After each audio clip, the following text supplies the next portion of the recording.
Comment faire pour passer outre le battage médiatique des entreprises pour savoir quelles sont réellement les sociétés qui prospèrent? En un clin d'œil, le modèle Plimsoll vous montrera quelles sont les entreprises qui réussissent et quelles sont celles qui ne réussissent pas.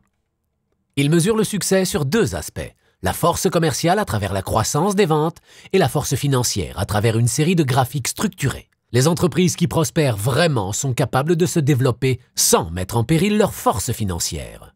Le modèle montre que le succès ne se construit pas du jour au lendemain et qu'une société doit être bien gérée pour arriver à trouver l'équilibre parfait entre croissance des ventes et force financière.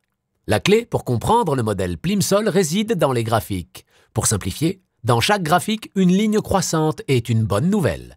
Une ligne décroissante en est une mauvaise.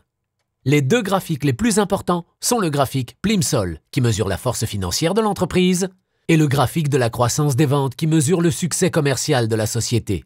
Voyez comment l'entreprise a réussi à augmenter son chiffre d'affaires sur les 4 dernières années, bien plus que la moyenne du marché. Regardez aussi comment le graphique Plimsoll s'est amélioré en même temps sur chacune des 4 dernières années du fait de l'amélioration de la force financière de l'entreprise. Les 5 graphiques situés au-dessus du graphique Plimsoll montrent en un clin d'œil comment la société a réussi à maintenir l'investissement par rapport au chiffre d'affaires quand la société s'est développée, améliorer la rentabilité malgré la croissance des ventes, réduire ses dettes et améliorer le fonds de roulement, le ratio d'endettement et ses liquidités immédiates.